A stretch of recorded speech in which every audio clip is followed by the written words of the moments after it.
Welcome to Black Love Matters, where this serves as a therapy session for figuring out adulthood, loving each other. I find her in a Bracken Shell. Or Jay-Z and Beyonce. It was somebody else I was going to say because I didn't even realize they was married like that. Oh. You know who I was thinking of? Y'all know Auntie Tabitha, the black vegan woman. No. Niram is being so brand new. It's this black lady who's all over YouTube and all over the internet. She got a lot of BuzzFeed videos. She's been making her rounds in the I think she's been in the mainstream media, but like the influencer circle too, is a black lady named Aunt Tabitha. Her name ain't Auntie Tabitha, but I think it's Tabitha. And she a black lady who's vegan, and she's just Tabitha Brown. That's her name. And she's just spreading the good word, and she's married. And I forgot the name of the husband she was with, but she was all hugged up on him, and they was just had all this black love going. Look at her, Miriam. Look at that good, clear skin. See, there go her husband over there. Oh. Or there he go. What did it say? And Chance Brown. There you go. So, or... I don't know her. You do not know about Tabitha Brown? Okay, no, homework for you, everyone, because y'all at home. Go look up Tabitha Brown. She's a beast. She has this beautiful testimony of her... I'm not going to do her story service. She just was not feeling well, right? Like she just was migraines. That's what it was. She was just having horrible migraines, not feeling good. Didn't know, tried everything. Went to the doctors being foolish, giving her all types of pills, sending her to different specialists. And she said someone came to her and was like, sis, you know what? Let go of that damn meat and just see what happened. And before she a Southern woman. So she'd be like, yeah, I done heard friends talk about going meatless. Every once in a while I have me a meatless Tuesday or whatever. But since nothing working, child, why don't I just try it, right? She said she tried being vegan or plant-based, I should say. I know vegan's more of like a lifestyle and animals and stuff. She's plant-based. Mm-hmm. And she said her headaches went away. She lost weight. Her skin cleared up. Her hair started being moisturized. Curls defined. She found a new step and pep in her world. And she just over there spreading the gospel of the good plant-based lifestyle. But the reason I like her is because she's not judgy with it. You know, some of you vegans, vegetarians, pescatarians, auditarians be a little judgy when they see us eating ham hocks. You shouldn't be eating ham hocks weekly, though. White people call it pork shank. Who? Pork shank. You shouldn't, though. Now, listen. Niram done put on the thing to see what she talking about. Niram. They can hear it. Oh, I thought Niram can hear all that. I thought he's going trying to check her out. She's just a vegan foodie. Again, she's preached the gospel. Actually, later in the podcast, I'm gonna talk about getting a little bit more plant-based. I'm not going vegan or vegetarian, y'all. Like, I like a fur. I still think I'm gonna shop at Walmart when outside open, so I don't put me in the vegan category, but being more plant-based. And she's one of the ones who, I don't know, just encourage my spirit to be like, you know what, if Auntie Tab can do it, Auntie Tab say it's curing her, it can cure a little bit of me too. But I got more updates of why I want to be plant-based.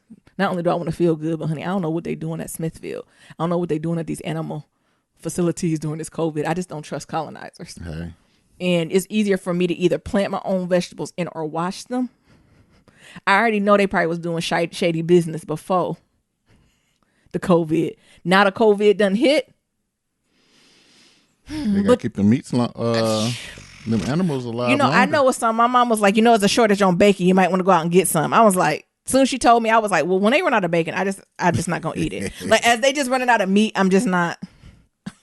I haven't bought meat in like 2 weeks, have I, Nero? It's getting to the point where I think I'm gonna just taper out of meat products. And when it's gone, it's gonna be what? It's just gonna be gone. You just get, I think the Lord whispering to me. You just get whispers in the back of your head to be like, something about to go down with this meat, ain't it? Is that the shoot about the drop, Lord? Yeah. And I don't know what it, and y'all know I love a pork chop, and I don't discriminate. I love a pork chop, a steak, a sirloin, a chicken, anything in the ocean except salmon. I can't stand salmon. But I'm an equal opportunity meat eater. So if Nayam be telling y'all this, y'all too should begin getting on your soy-based products.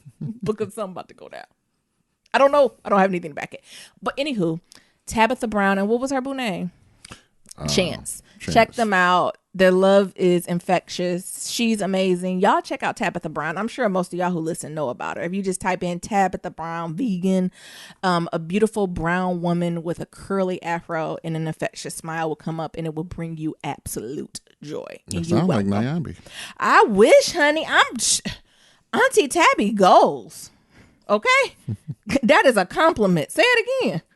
I'm be like Tabitha. I actually was going to send her email like, child, you just want to come on our show. Because I see she doing the rounds with, I think she did like Kevin on Stage and all. Like she's doing the round with some podcasts and stuff. I wonder, is we too low? We too low hanging fruit? Or we too little fish? You think she'll come on? I could tell my spirit to be like, Aunt Tabby, I think I'm about to go vegan and you, nope, plant-based. I like a fur. I'm about to go plant-based. And can you help me? And I want to start plant-based. I mean, I was going to talk about this in COVID, but I want to start whole food plant-based because y'all know Nyambi, Oreos are vegan. They are. And that's a trap. Well, you just can't eat Oreos, Nyambi. I know, but it's traps that people don't tell you about vegan. Oh, wait, you know who we should get on this show?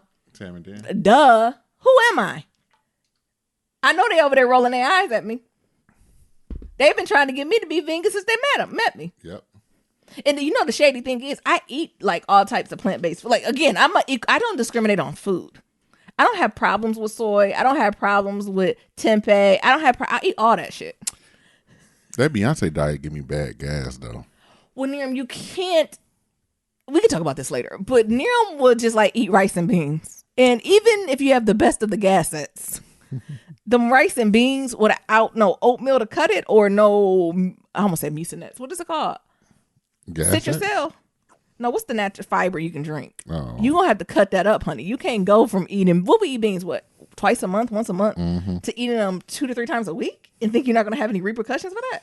I'm just saying, give me bad gas. So, anyway, we'll get to it. Who is you? I'm Nero. And I'm Nyambi. And this is episode 328, y'all. Hey. Be sure to leave 1, 2, 3, 4, 5-star rating and review on Apple Podcasts and on Stitcher. 1, 2, 3, 4, 5-star rating and review on Apple Podcasts and on Stitcher. And follow us on all forms of social media at Black Love Matters. It's Nero Black being shady because someone gave us a bad review and said we cuss like sailors. And I told her I don't give a fuck. I do. But I am going to work on I don't give a fuck. Actually, there was an article that says people who swear actually have higher intellects and have a broader vocabulary than those who don't cuss. And cursing helps with enduring pain. No, there's an article on that. Is it really? Yeah. I can imagine because it's a way to get, anger out. But this, just as a heads up, of new listeners, this isn't for the children. This isn't for 18 and under the listener. Sometimes we do 18 and under listening when folks send us questions about like school, college, children. Like we do some family friendly episodes, but don't anticipate any of those until a vaccine is. Show the fuck not. That's too early. At least to the antibody tests come out. Don't anticipate a family friendly, aka no swearing show until then. I wouldn't. It's just it'd be too much for Niram and I. But I would agree we do. I wouldn't recommend this for the children. No. Or maybe even some of if you're too Holy Ghost too, it probably hurt your ears too. And don't get me wrong, I love the Lord. So don't get that confused. Don't let my swearing confuse you for not loving the Lord too. But that's why when I read it, I was like, okay, that's true. This isn't for everyone. It ain't. But Nero may like it, y'all. Hey. But I told him, look at all these other beautiful 5-star reviews. Look at our beautiful Black Love Matters family community. Surprise, y'all gonna see in emails. Everybody on board. Have we heard from Sir Jeffrey? Everybody on board to do this Zoom call. I think I'm gonna have to project manage it. That's next week's. But we on board. We gonna do it, y'all. Before we get an antibody test, we gonna get it done. Oh shit! It's my check-in. It is. I done cussed that quick. I was trying to go a whole episode without cussing. Fuck that. Just to challenge myself. Because I'm trying to see, do I swear? I swear at work, but not a lot. Like I don't do hard swears at work. What you talking about? Our CEO be saying fuck shit. Yeah, I would say Silicon Valley is a lot more fluid with the swearing, to the point that sometimes it throw me off.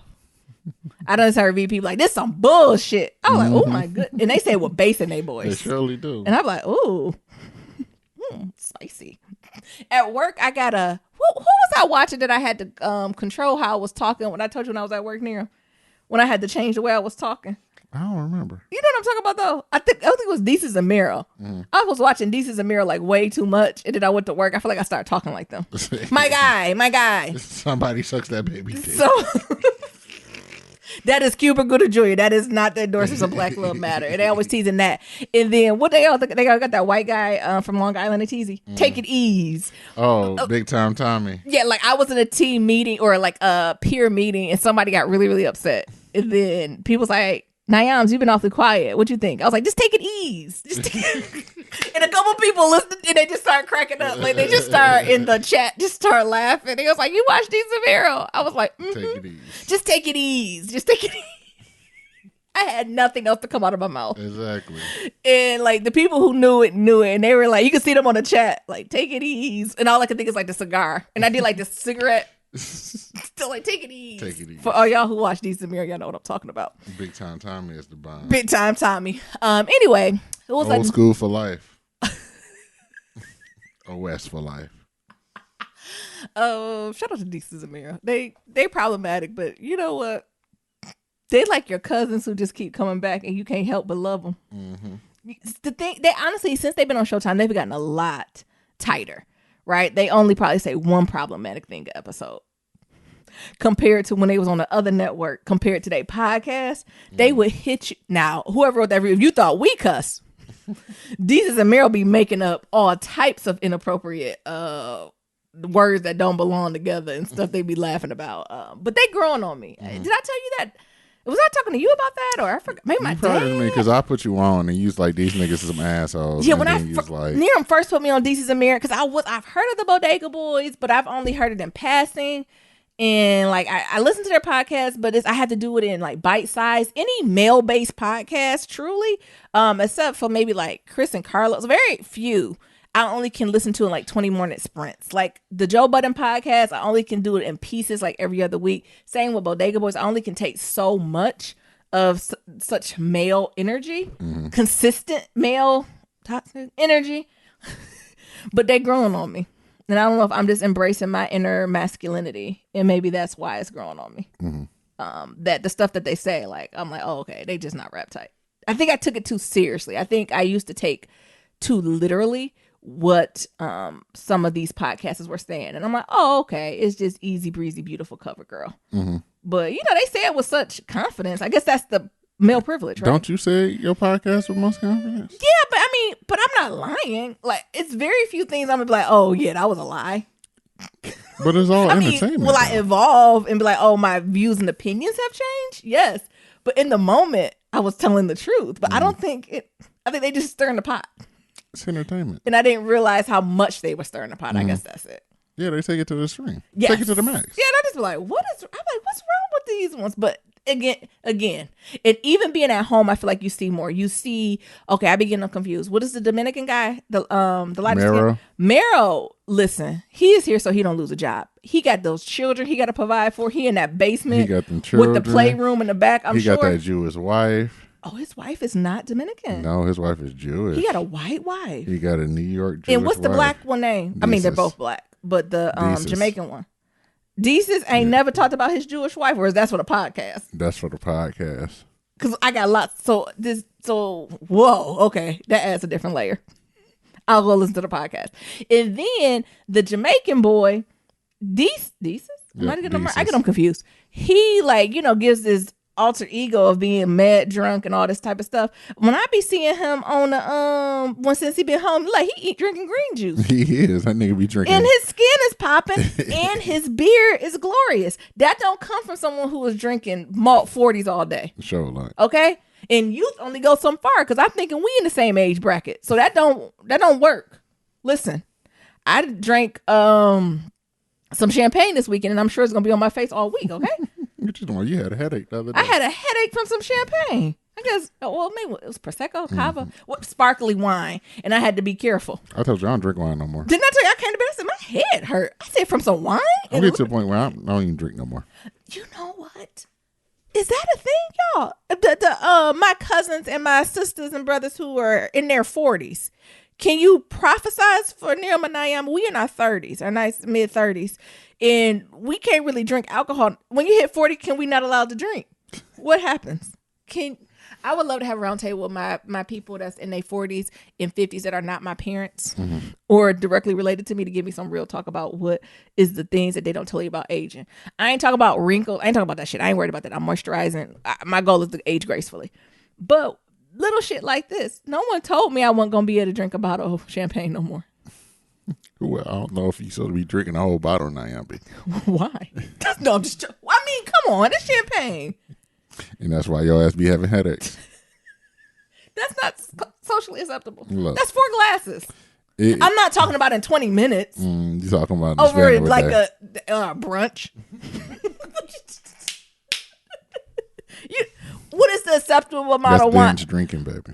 No, it's not. Yes, it is. No, binge drinking was circa 2009 when you niggas put whatever you put in a Gatorade. What was that called? When them Igloo. Oh, Jungle Juice. In a trash can, and it was gone amongst 6 people. That's binge drinking.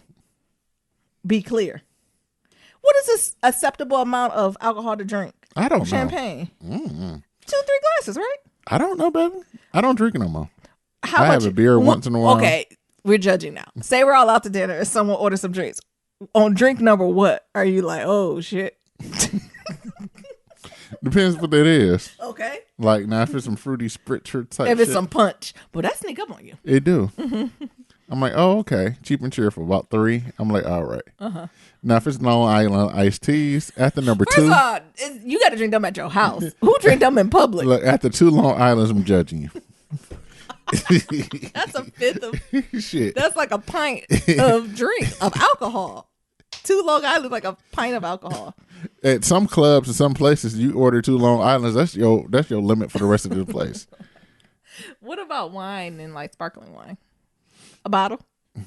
Pretty much. I done been out with people. We done ordered a few bottles. I know. Y'all be bringing bottles home and shit. Can we just get a case? Shut up. A case? Shut up. Where you when we got a case? We like these so much, we're going to bring them home. Oh, I have done that before. I have found a wine I like. See, that's grown, though. I found a wine that I liked at a restaurant, and it was harder to find. And, like, say, a lot of these wines only do wholesale, so I won't be able to get it. So I did buy a bottle at the restaurant. Is that bougie, or is that a drunkard? I thought I was being classy. You know I'm a drunkard.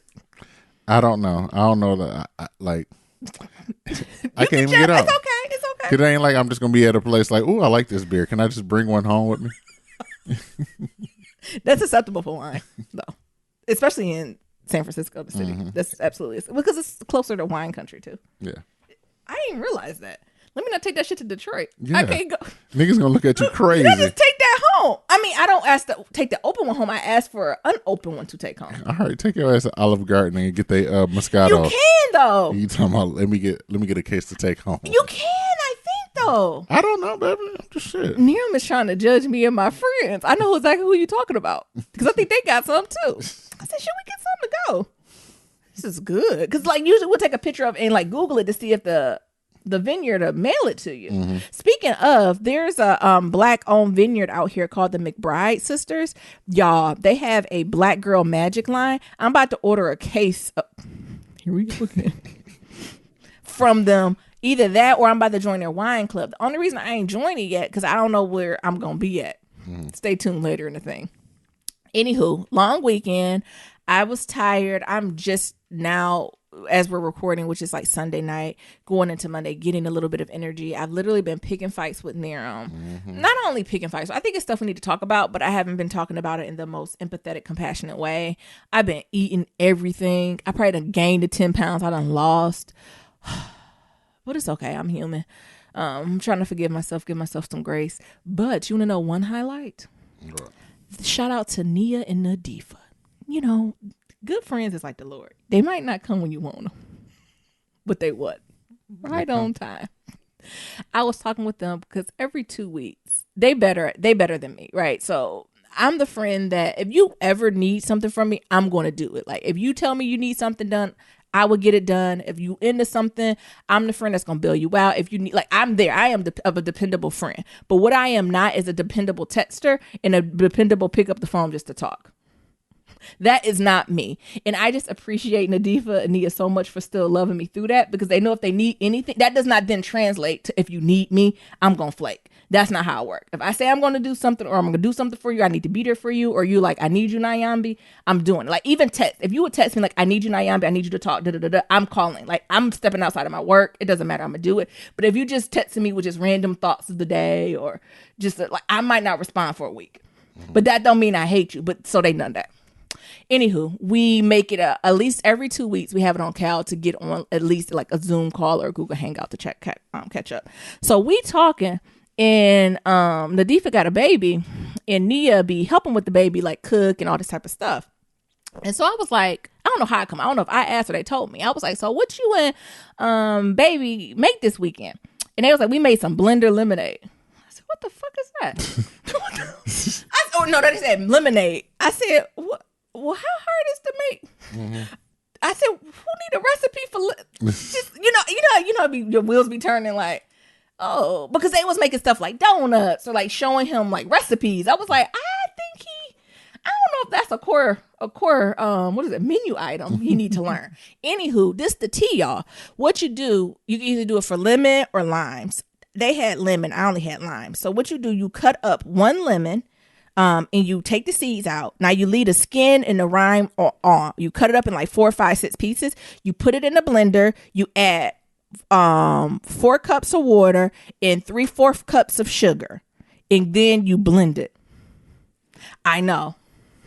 When they told me this, I said, that must be witchcraft. I've never heard of the colonizers must be doing this. Child, you mix that up. It take you a couple minutes to mix up. And then what you do, you put that lemon mixture through a, what is it? A mesh strainer? Like a strainer, but it has to be thin enough to catch the little pieces because it's still going. Yeah, cheese. I would say a cheesecloth, or one of them old school metal strainers with the little holes, and you pour it in there. When I tell you, niggas, they go to cussing again. This is some of the best lemonade I've had in my life. Again, the recipe: 1 lemon, cut out the seeds, chop it up, keep the rind, the skin on. Lemon? Just 1 lemon, 4 cups of water. 3/4 to 1 cup of sugar, depending on how much sweet you like it. Some of us like it diabetic, some of us like it tart. Like it tart, do 3/4. Like a diabetic, put 1 cup. Blend 2 to 3 minutes. Then you strain it through a cheesecloth and or a finely, what is it called, metal strainer. Yeah. What you then will find is crack. The lemonade recipe is 2. You put 2 limes in there. You take out the seeds. You put 4 cups of water, 3/4 to 1 cup of sugar, depending on how much you like it diabetic. Strain. I added a little ginger powder to my limes. Bomb. Nia added a little lemongrass to his lemon. Oh, bomb. Lemongrass. You do this today. And I want all the emails and the phone calls telling me how good this blender lemonade was. Because what I did was top it with, that's what I topped the champagne with. And Naomi had headaches. It's like, Did you ever, what was it good to you, Nira? What you thought? What you thought after I told you what it was? I was like, oh. Because you weren't around when I was making it. No. You heard it though. Yeah, I was podcasting. Yeah. Oh. And then all what the fuck? Nigga, I'm podcasting. I know you was, I thought y'all was just talking. Nigga, I was on the air. That episode is unusable. Are you serious? Yes. Why'd you tell me? Because you was in your bag and you already had cussed me out and I wasn't going to go up in there. I ain't playing that shit. Uh-huh. Okay, now go back to... Nah. You want to try some lemonade? Sure, I'll try a little bit. Mm-hmm. I said, damn, that shit good. Oh my gosh, it's so good. And again, if you like it tart, use 2 lemons. But the core recipe is 1 lemon, 4 cups of water, 3/4 to 1 cup of sugar. Where'd they get the recipe from? I'm sure some white woman on the internet. Oh. I'm sure they added some sauce to it too. So I'm sure them measurements a little. Them Black Love Matters measurements. Them shit's good though. Ain't it? Y'all making tells how I went. And then speaking of, remember I was talking about Auntie Tabitha early in the show. Y'all, I'm thinking about going this plant-based because of COVID. I'm sure I'll talk about more of this in COVID update, but what's going on with these meat packing firms and these, is it called firms? Farms or firms? Farms? Yeah, I just don't. The people who work at the meat packing farm is coming out saying it's nasty and trifling. I mean, I imagine it already being nasty and trifling, but you add a pandemic that is then spread by new vectors. What's going to happen? Then I messed around and watched Contagion this weekend. And I told you my mama keep telling me it's a shortage on bacon. Yeah. You don't store it. I said, Ma, I ain't storing up. When it's gone, it's gone. I think I've been hinting at you, Niram, but I don't think Niram realized until he keep looking in our freezer. And it keep getting thinner and thinner on meat or our refrigerator.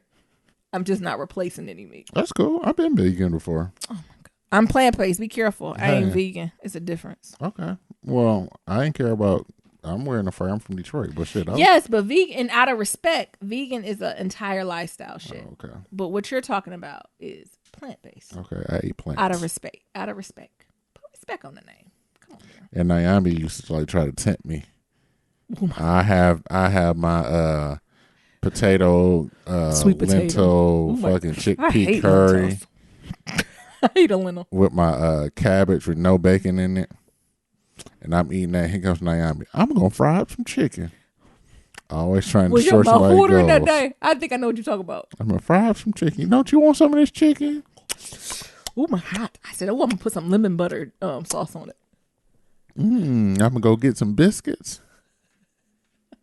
I'm sure you can make plant-based biscuits. You can't have it in the eggs and the butter. You can get the butter replaced and you put some applesauce in it. Ain't nobody about to have no sweet ass applesauce biscuits. But I'm just thinking about it, y'all. Tam and Dan, I might be texting y'all a little bit more. And don't get me wrong, Nyambi is not about to flip the script on y'all. I'm probably gonna have to start with like a weekend plant-based or weekday like I'm gonna eat. Let's go all Dr. Sebi diet if you gonna do Dr. Sebi. You talking about? Nah, I ain't say alkaline. Dr. Sebi only said we can eat 20 vegetables. Hey, you gonna go for it? Go. Now for you limiting me, Nero. Now you getting a lot. I just said I want to be plant-based, and Nero told me now we do it Dr. Sebi because Dr. Sebi said you got to be alkaline, and he only give you 13 things you can eat. Avoid. Let's see. Only. What did he say? Only foods. This guy drink a gallon of water a day. Not even regular water, baby. Spring water daily. Got you. Avoid animal products, hybrid foods, and alcohol. Avoid using microwave. See what I can at least drink tequila. Avoid canned and seedless fruits. What? Oh, what's a seedless fruit? Like GMO fruits. So you can't do the watermelons without the seeds, or like the grapes without the seeds and stuff. Like you need to get as close to the source as possible. Gotcha. Nero I can't commit to be an alkaline diet. I am fucking with you. Oh, okay. Look, I'm trying to be a woman of my word. I'm going back to the 4 agreements. Plant based, yeah. Dr. Sebi, but I do actually. I need to get my whole physical together. What's the list? Because I need to call Sir Jeffrey too, so I can start drinking this sea moss too. What did he say we can have? Callaloo, avocado, bell peppers. So does collard greens into that or no? A variety of greens. Okay, here go Nero. Cucumber, dandelion greens, garbanzos. That's gonna save me. I do not like cactus. I don't know if I even had cactus. Remember we went to that restaurant in San Jose, and I thought it was a lizard. Oh yeah, it was cactus. Lettuce, all except iceberg. Oh, come on, Sebi. My favorite type of lettuce. Mushrooms, all but shiitake. Are they all against the stuff I want? I don't even know how to find Nepalese. A Mexican cactus. Okra, cool. Olives, hate them. Onions, love it. Sea vegetables, okay. Squash, cool. I don't like tomatoes. Tomatillos, I like it. Turnips, cool. Zucchini, cool. Watercress, cool. I don't know how to say that. Arugula. I like arugula, yeah. Oh, fruits. Apples, bananas, berries. Little bananas, berries, elderberries. Ooh, I like a good elderberry. Cantaloupe, cherries. Okay, I can do this. Dates. See, grapes, seeded. When's the last time y'all seen a seeded grape? Key lime. You gotta be key limes with seeds. Mango, melons, seeded. So that means no watermelon. Peaches, papaya, pear, prickly pear, prunes. I love a good prune. Raisins. Sour sop. Yes. That's hard to find fucking sour sop. Yeah, that's not in the can too out here. Natural teas, burdock. Damn, he living in the teas I can drink? Yes. Ginger, raspberry, tila. I like elderberry though. Amaranth. I don't even know half of those. Rice. Maybe I need to just get on here just to learn this hemp stuff. Seed, raw sesame seeds. Those are the only seeds I can have. Walnuts and Brazilian nuts. I can't have a pecan. You can't have no peanuts either. Damn. Olive oil, don't cook it. Coconut oil, don't cook. Grapeseed, cool. Sesame, hemp seed, avocado. Spices and seasoning, he limited him that? Yeah. Look, the only spices we can have is basil, bay leaf, cloves, dill, oregano. What's savory? Oh, never mind. Sweet basil, tarragon, thyme. This is intense. Sweet flavors, agave or date sugar, salty flavors, pure sea salt, powdered granulated seaweed. Ooh-wee. Yeah, I bet you'll get it together. If food is not listed on this, is not recommended. That ain't a lot of food. Drink of water at National Spring. Did you see a sweet potato on there? Nope. Anybody out there doing an alkaline diet? Anybody out there doing Dr. Sebi diet? To the T? To the T, y'all. Not kinda. Whoa. I ain't know. Did he even say? Yeah, he said wild rice. I mean, that's why. Look at him, honey. He do looking good. Yeah, Dr. Sebi diet ain't nothing to play with. An alkaline diet is nothing to play with. That electricity diet, Miriam is saving it. He's about to do it. No, just for research purposes. True. Let me see what else is going on. The floods in Michigan, y'all. Oh shit! Shout out to Mid-Michigan. I hope y'all handle like this over there in Midland, Michigan and stuff. Them dams done broke. It don't surprise. I mean, went the writing on the wall. Yeah. If the pipes is bad in Flint, and obviously this ain't the structures and the bridges, and if the pipes ain't together, who's the civil engineers for the state of Michigan? Mm-hmm. Because the dams just don't collapse. I wonder how Big Gretch is handling this. Oh, Big Gretch said, "Stay in the damn house. We'll get you whatever you need." This is a 500-year flood. What residents? Yeah. Damn. It's horrible. People are like, we're talking about 9 feet floods. Like, you can see it from NASA. They said it's just so much. It's so much water. I can imagine. I mean, we're surrounded by the Great Lakes, of course. Yeah. Like, those Great Lakes go up too high. It's a wrap for Michigan. But just sending thoughts and good energy out to them. Let me see what else is on my updates. Child, Joe Biden. We're talking about Joe Biden. I actually don't have much to say about Joe Biden, Charlamagne. I can't believe Joe fixed his mouth to say telling us who ain't black.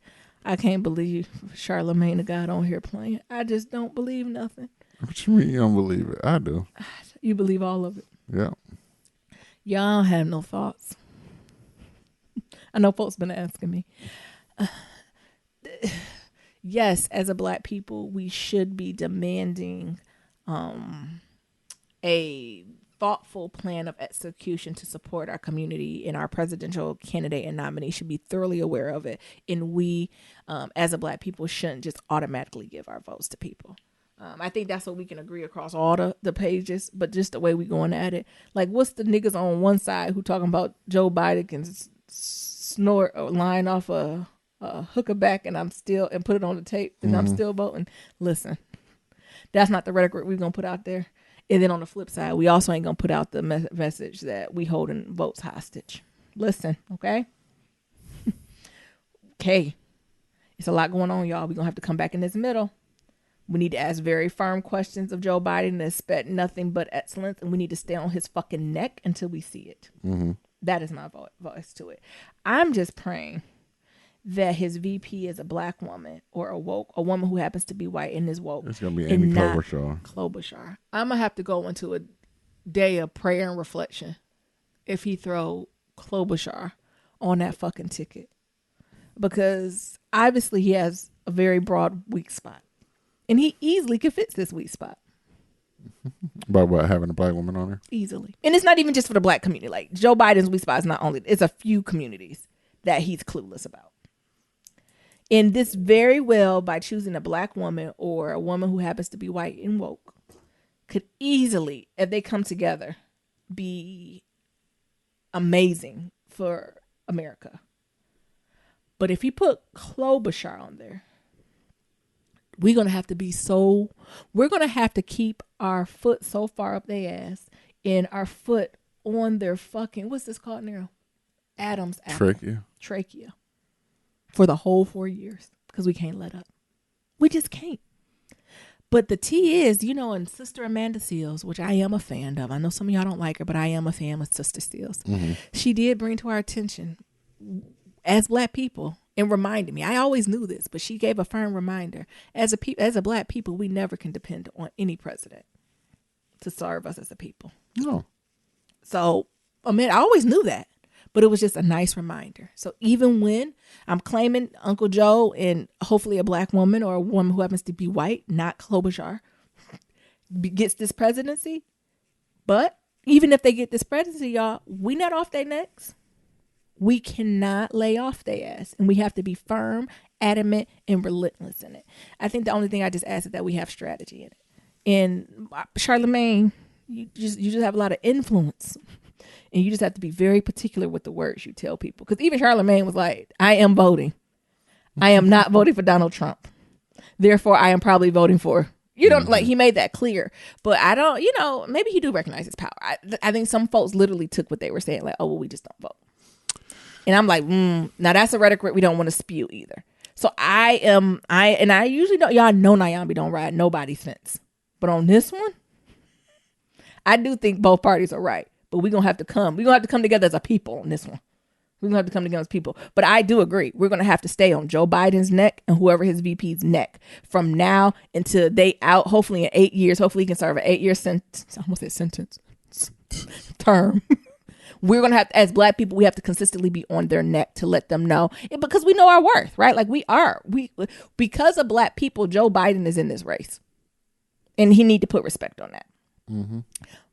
And I think we're getting better. We can't just tell niggas not to vote though. That ain't going. That's dumb. That ain't acceptable. But the fight I want to fight is with Joe Biden and whoever his VP is going to be. I'm tired of fighting with Donald Trump. Put it that way. The fight ain't open when Joe get in there. Nope. But I just want to fight with Joe. I don't want to fight with Trump no more. He can go to his corner. I go to mine. Is that just me though? So that's my thoughts. Not very entertaining. That's why we ain't making a whole segment. And Niram's ditto? Is that what you're saying? Yep. Niram says ditto. It's irrelevant. It was dumb. The thing is, truthfully, his people didn't want him to be there. Joe Biden people didn't prepare him, did they? They didn't want him to be there because every 5 minutes, like, all right, time to go. That's enough. Time to go. I only watched a little bit. I only watched half. Every time Charlemagne asks, time to go. That's enough. And Joe, let me tell you. Yeah. Shut the fuck up, Joe. Yeah, like who's his resident culture champion? It's not that. Like Joe always got a thing about like putting his foot in his mouth. Yes. And I think just a VP who is more eloquent, who can be more eloquent. Like me and Joe wouldn't be a good ticket. Mm. Because we would be hurting feelings left and right, and then curious of why they mad. But he needs someone who's able to match his energy. Yeah. But say it, right? Like communication is so important. And again, I know he's president of the United States, he'd be able to do this. But like that's what they really need to find, a VP who's able to just connect with a large variety of people in an empathetic and compassionate way, but from a place of power. Mm-hmm. That's what he needs, and that's what he's lacking. But like I said, I want to be on Joe's neck. I really don't want to play with Donald Trump anymore. Who I got new energy for? Be on fucking Joe's, and not only Joe and the whole fucking Democratic Party, actually. So Joe, you line your ass up here, line your VP up here. I want all these folks in Congress. Nancy, I'm gonna be on your neck. I just don't want to be concerned with no Republicans. I want to be on all the Democrats' neck. I want them to take one breath, and then I want them to take it back if they don't got something good to say. Like what? Like that. That is what I want my mission to be on their necks. Go ahead, AOC. Guess who neck I'm coming for? They just need to step it up. Yeah. The Democratic Party is lacking, and truthfully, it shows because it's not aging well. There is no excitement about the Democratic Party. It's not aging, but it's like, well, what do you go from there? Yeah. Do you go to Trump and them, and you know you're gonna get fucked over?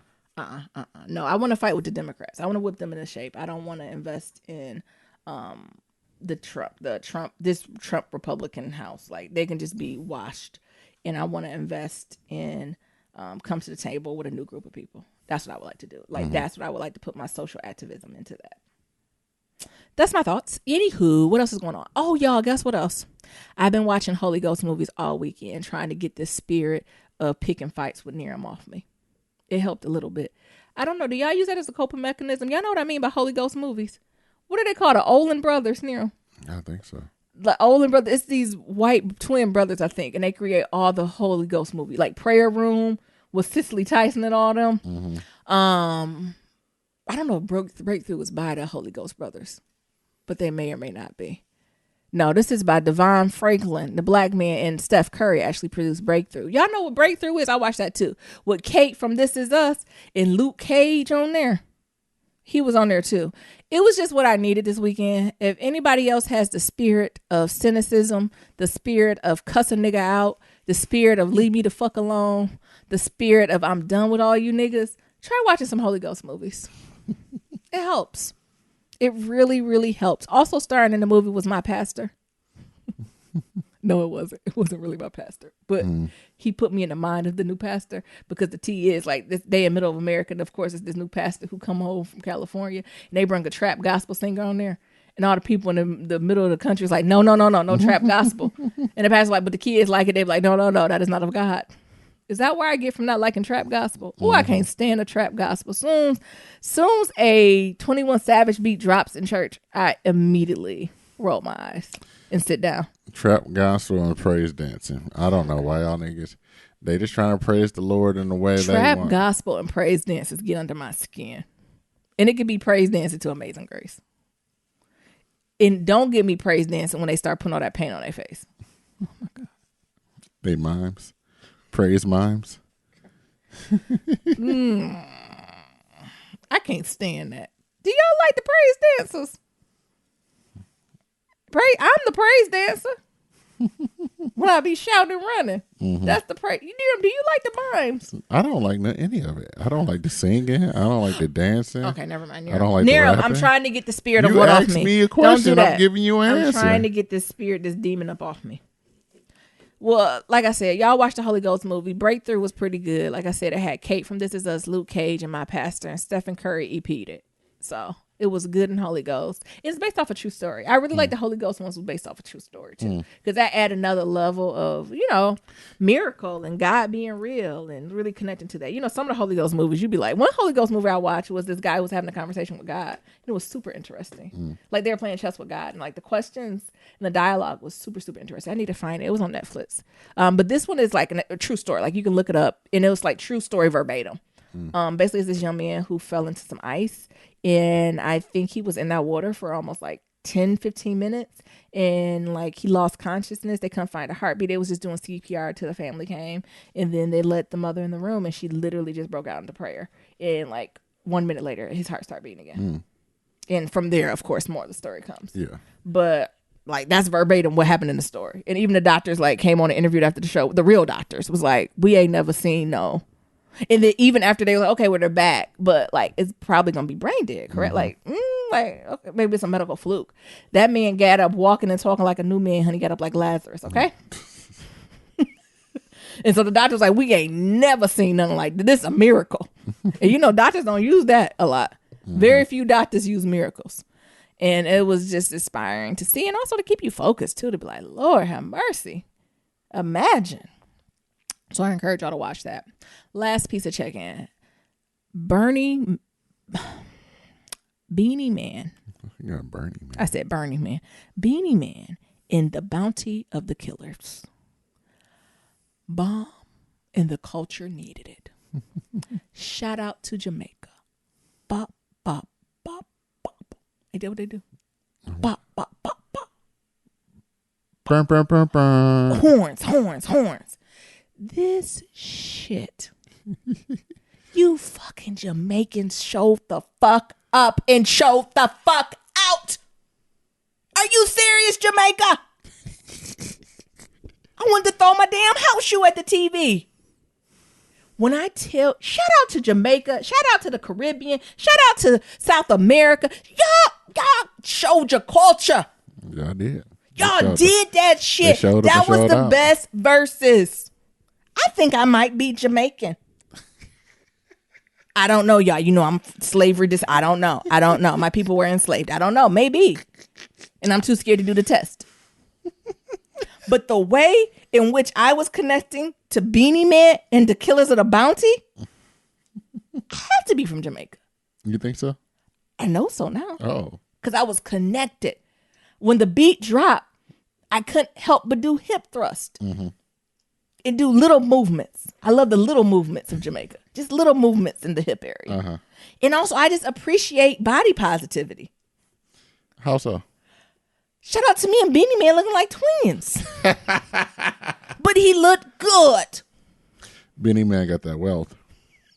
Look good. It started late. But that's what they say in Jamaica. Like, they set the expectation. Yeah, no worries. Jamaica, no worries. No worries, man. We gonna come on this motherfucker. Where y'all going? Nowhere but inside. What? They had a setup. That's what Uncle Teddy was trying to do. Mm-hmm. But Cousin Beanie and the Killer came through and showed you how to do a whole ass setup. 2 DJs. Low key, I'm a sucker for some 90s, early 2000 reggaeton dance hall. I didn't realize I was. I don't know no names, but I know when the beat drops is my jam. I'm drinking rum and Red Bull. Listen, when them girls, them Suga came on, ain't no more sitting. When I heard when I heard that, I said, "Oh, it's time. It's time." I had to get up, did sit down. Again, I love the body positivity. A Beanie Man's stomach in that shape, and he decided to still wear skinny jeans. Yes, he did. That was sparkly, but he cute. Who cares? He Beanie Man.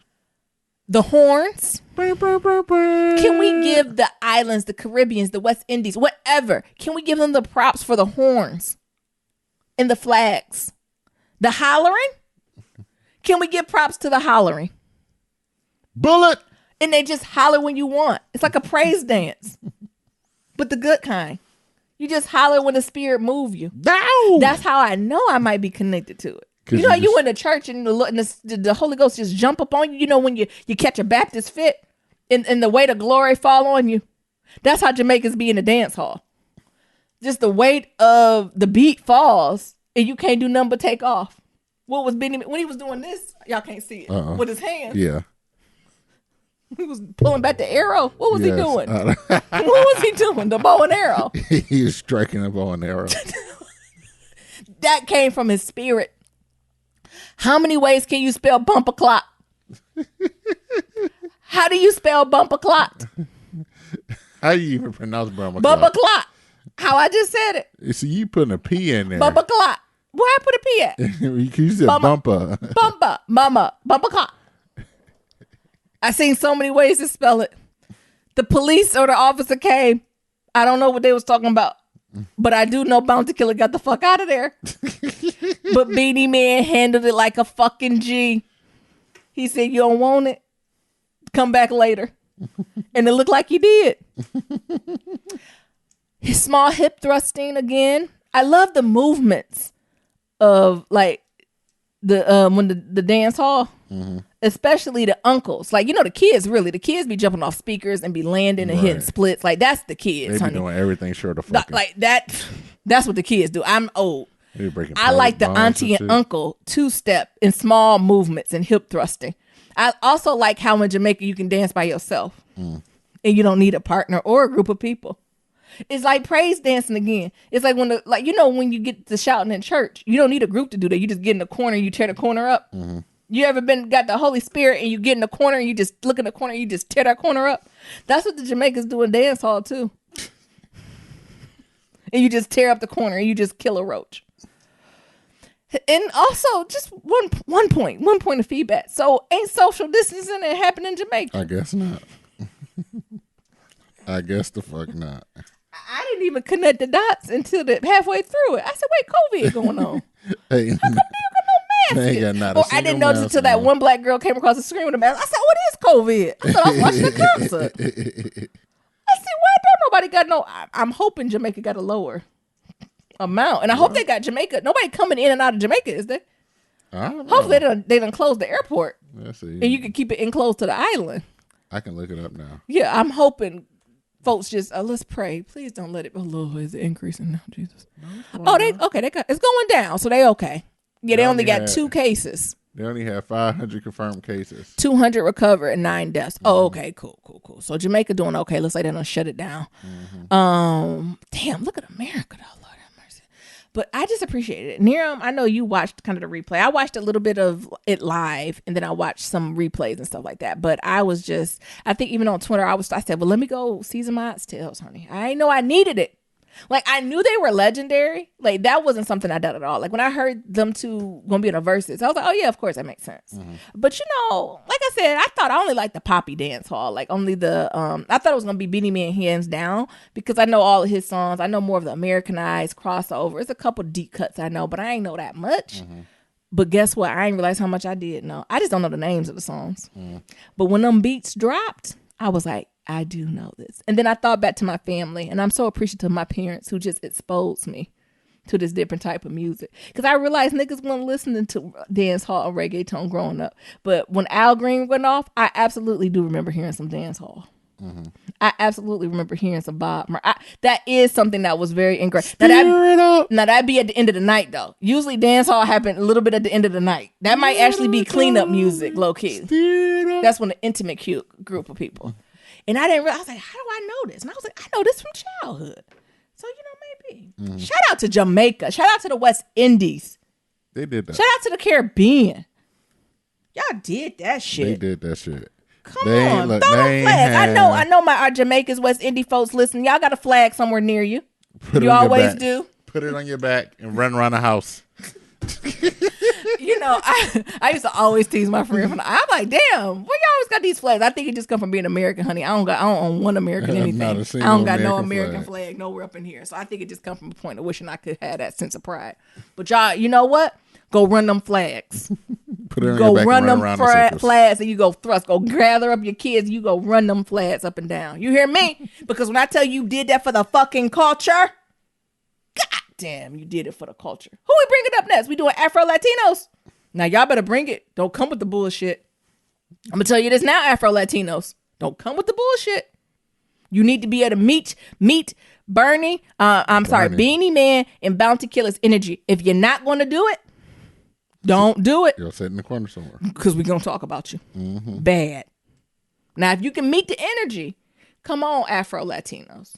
But if you're not, go ahead and let 112 Jagged Edge take it. Because some people was worried. They was like, I wasn't worried about Beanie Man. Beanie Man got enough bops to at least play for an hour or two. Like, even if Bounty Killer went your cup of tea, Beanie Man has enough bops that could have kept people entertained at least for 2 hours. Alone.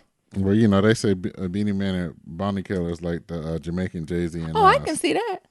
Because I didn't really, I heard of Bounty Killer, but I couldn't name his songs. Again, till they came on, I was like, I do know this song.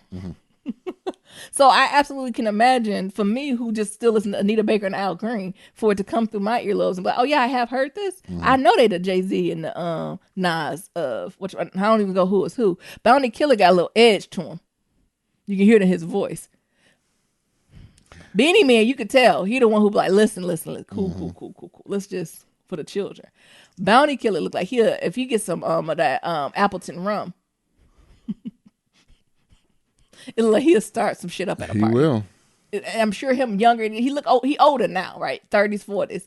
But I imagine him in his 30s, 40s, only 50s. Okay, well, Jamaican black don't crack. They got that good Jamaican castor oil. Yeah, let's start calling about their government names. Rondo Basil Price. He is 47 years. What did I say? Rondo. Okay, Rodney Basil Price, better known as Bounty Killer, is 47 years old. He is from Trenchtown, Kingston, Jamaica. His album is called Ghetto Dictionary, The Art of War, Next Millennium, and more. He has a movie? Bounty Killer and Beanie Man, One Love Dance Hall. Someone get it to me now. They have a whole ass curated video. They got videos like Kurt Franklin used to do a concert. These are live concerts. Someone immediately get me the Bounty Killer Beanie Man One Love tour.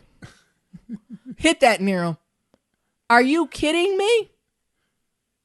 I'm done. We have to do this. Type up Beanie Man. What's his government? That's what we call it. So we got Rodney, who 47, who look good. Let me see Beanie. That's my boy. Beanie Man name is Anthony Moses Davis. He is 46 years old. His spouse's name Michelle. What else he got going on? What's his albums? They don't got that up there. Hit Michelle. Let me see what Michelle look like. I think I'ma like her. Oh, they got divorced. Oh, she said don't get out of here. Never mind. I think they had some beef there. I'm happy. I'm pleased. Nirams, your thoughts? It was dope. I thoroughly enjoyed it so much, so I had to watch the replay again because it was a vibe. It was something to be had. It was a hug that we didn't know was the black dysphoria. Did not know we needed. Afro beats, y'all coming. You know, and I was like, you know, the internet might be messed up because they're going to be in Jamaica, you know, sometimes. Yeah, we was ready for it. I was ready for some good foolishness. Because, you know, I'd have been in Jamaica multiple times, and the internet is always spotty at those resorts. Ain't it? And maybe that's just the white people. I want to come to the Jamaica. Where was they at? Where was the club they was at? They didn't have not a single hiccup. Glitch. Not a glitch. They was clear. Their sound was the sound was immaculate. The video was clear. Clear. Oh my God, it was amazing. Shout out to Beanie Man. Shout out to Bounty Killer. Bumper clock. Near. Our boy. Who's our boy? Our boy. Who? Who's my boy? Bounty Killer. No. Rodney and what's his name? Anthony. Our boy. Rodney and Anthony.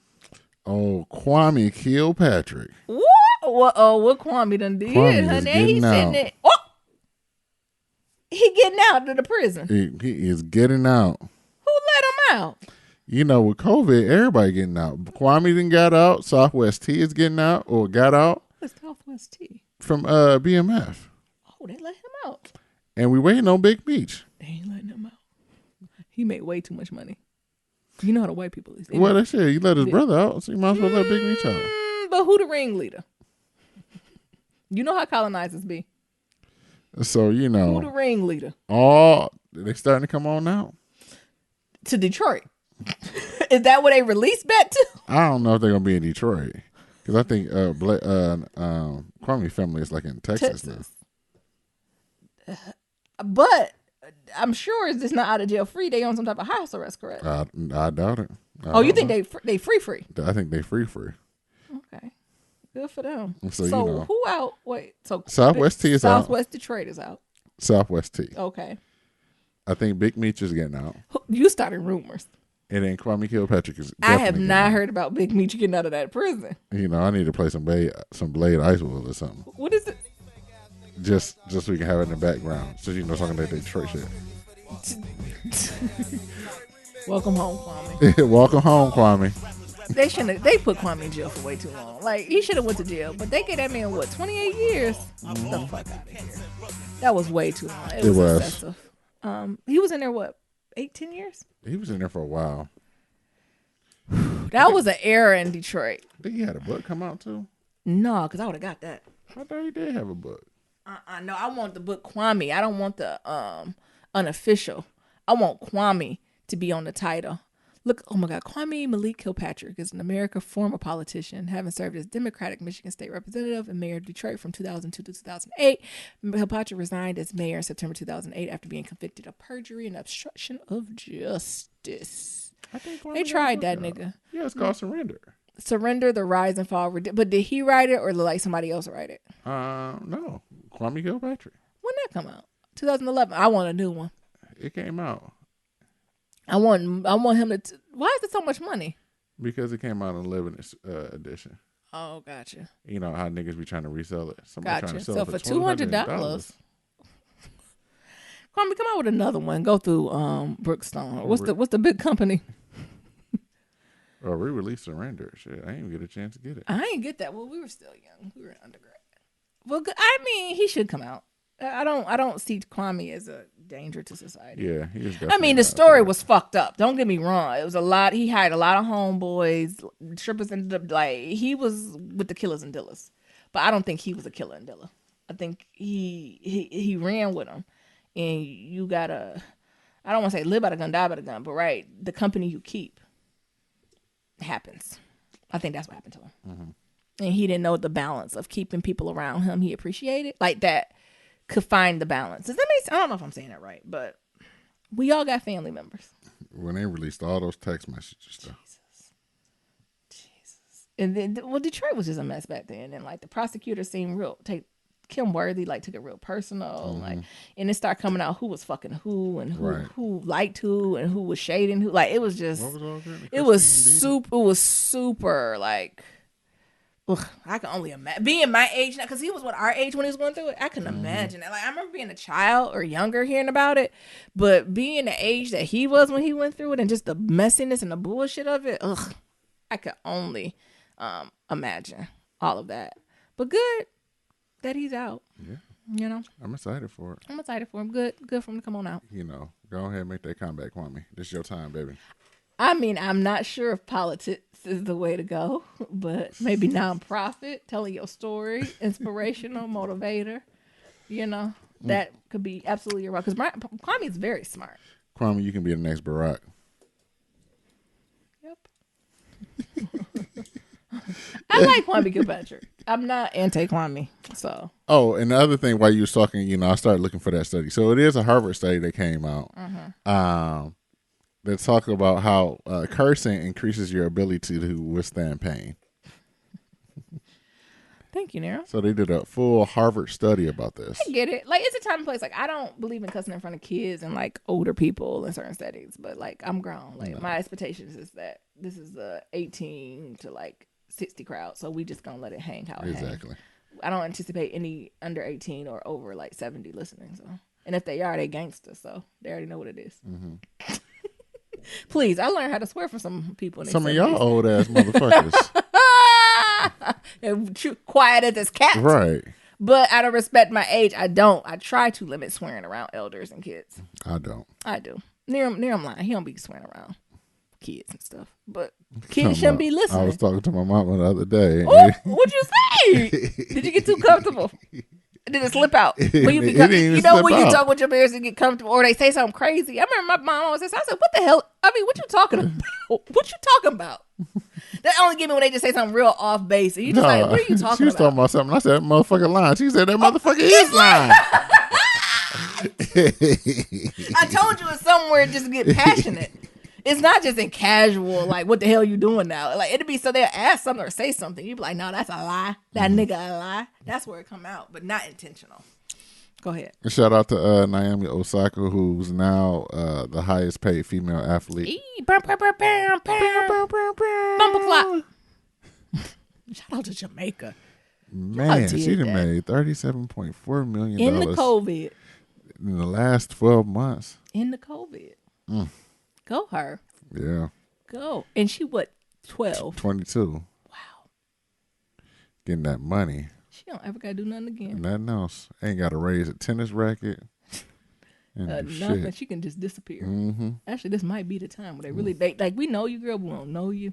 This might be the time to go live your fucking life. Like, I'm done. You like, like of course we know, legendary, right? Great, but we not in your business like we as the Serena sisters. Like, we in a business, exactly. But we ain't in your business like that not yet. You can not yet. Keep it up though. Win one more championship, right? And we gonna be in your business. Beat Serena one more time.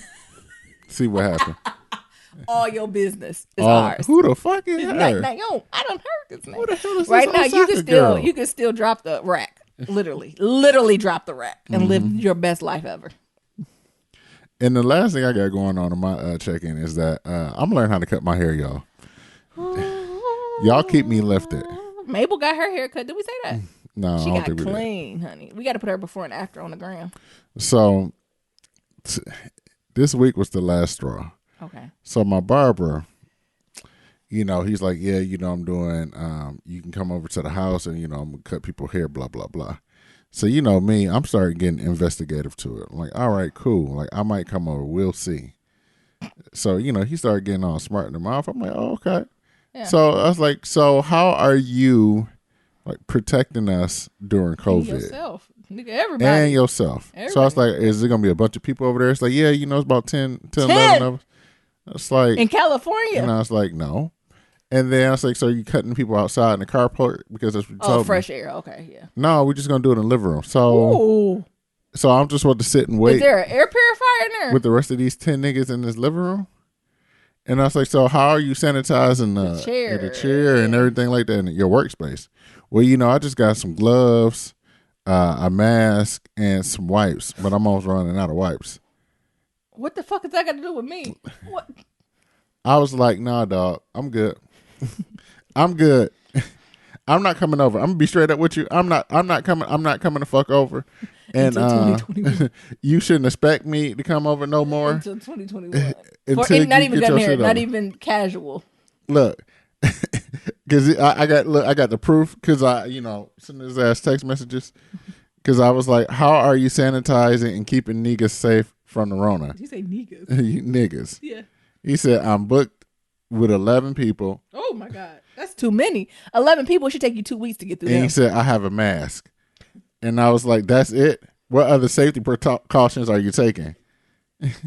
He said, I got wipes. Is he taking temperatures? I got wipes, and that's all I got. Look at me. I'm good. I'm said, not look coming.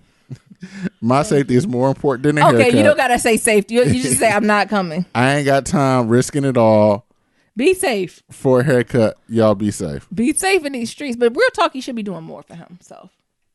Is he taking temperatures at least? That nigga ain't doing shit. Symptoms? I mean, people can. And I ain't taking my black ass over there. No, you're not. Because not if you want to come live here. After I told his ass, no, I'm good. Next thing you know, because Google be listening and shit. Next thing I know, I get a fucking a news ping talking about how this hairstylist was showing signs of COVID and exposed herself to 91 of her fucking clients. Jesus. Y'all be safe. What the fuck is going on with y'all niggas? Yeah. Especially during this holiday. I've seen a lot of y'all niggas out there dancing and shit, Miami week and shit. Yeah. COVID is still out here running rampant. COVID, this is our COVID update. COVID is real, y'all. I'm disappointed. Can I say that? I'm disappointed in us. It's way too many people out there having 4th of July. I'm sorry. What holiday is it? Memorial Day picnics. I'm telling you, give it 2 weeks. We about to see what's about to go down. COVID is still rising. Give it 2 weeks 2 weeks from this weekend. It's gonna be a severe spike with what's going on. Did y'all not see the 1,000 person name? That's only 1,000 people on the front of the New York Times. There's over 100,000 folks who have been infected with COVID, and the New York Times put their front page to have 1,000 of them. That one page is only 1,000 names, and there's been 100,000 names. It just feels so disrespectful to the people who've lost their lives. Or even if you want to have some compassion for the family members who have lost folks who lost their lives. Whenever I talk to folks who've lost someone to COVID or who had someone who suffered from COVID and even recovered, all they keep saying is, I wish people would be safe. Like, we just need to stop it because you don't want to get this because it's bad. And I think this is black, white, orange, green. This is not on the colonizers, y'all. This is all of us. This American privilege is going to be our demise because it felt like Memorial Day weekend hit it and niggas was just like, fuck it. Like it just got to the point where people are like, I'm tired of COVID. I'm just gonna go outside and live my life. Right. And the privilege of it all, that we couldn't even handle being in the house anywhere from 1 month to 2-3 months. I don't care if you can stay in the house the whole year to save people's lives. Right. Like don't get me wrong, y'all. You heard me on this podcast. I go ups and downs, anxiety, depression. I be cussing Nero, Mabel out, everybody. I go from drinking only water to eating fried chicken I'm with y'all. This is not the best space for me either. But that's still not more important than lives of people. And all I have to do to help people live is stay my black ass in the house. And it'd be frivolous shit. Frivolous shit. I want fertilizer for my grass. Leave that fucking grass alone. I'm talking about the people who's out the beaches. And the cookouts. I want hair dye. The fuck? Stay home.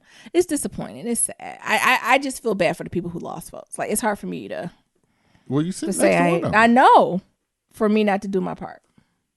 And that's the thing. My family's dropping like flies. Yeah.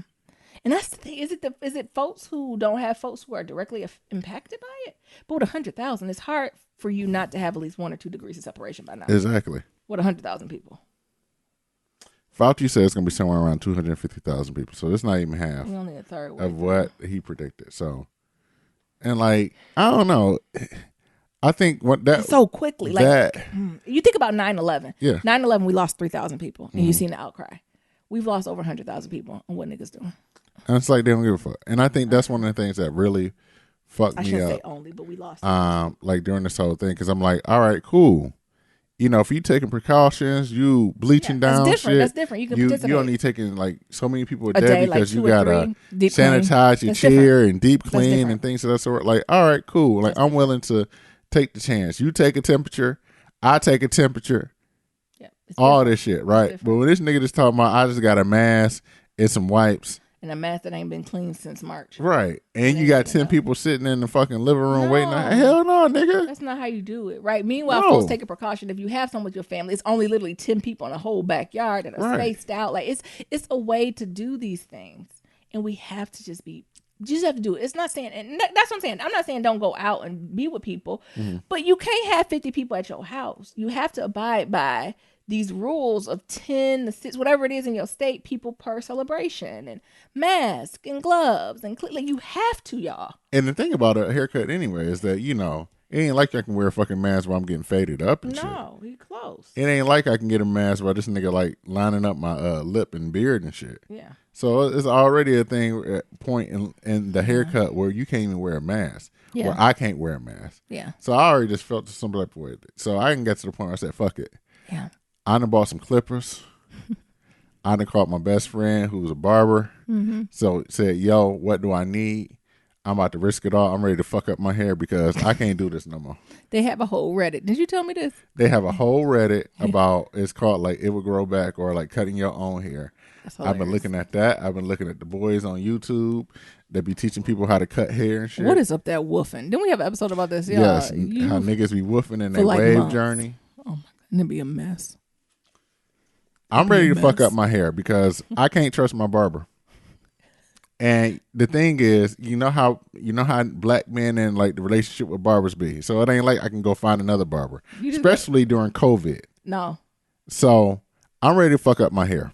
And I want to know if any of y'all niggas out there, if y'all out there, team, fuck up your hair, holla at me. If you didn't fuck up your hair before and you on that journey to getting it right, do it live. Holla at your boy. You should go on live. Maybe I should. And y'all can all do it together, and all the black men. Chris Carlos, Red Beard, so y'all can all hold each other, hold space. Hold space. What they call a sister circle, y'all do a brother circle. Look, hold space for niggas fucking up their hair. Hold space. Because I can't take it no more. And this is the thing, like, I don't even do it to Niram. It's okay, Niram. It's looking good. Because the thing is, so here's the even crazy thing. So before COVID, I had like this fro hawk going on. It was nice too. It was nice. Mm-hmm.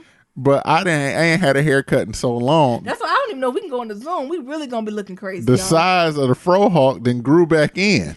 And then grow back in like like I need a regular haircut. This didn't grow back in like it's an afro. So my shit is already lopsided because of the style. I told Niram, I said, baby, man, you should just pick it out.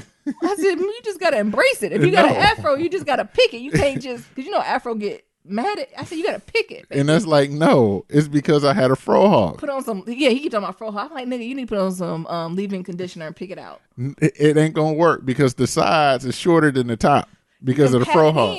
No. So the top and the back is high as hell. And the sides. It's a mess. I don't know how you gonna do it. So at one point he had on headphones and he went and took Mabel out and he took the headphones. I said, you went outside like that? Yes, I did. I said, oh, okay. I've been taking Zoom meetings at work.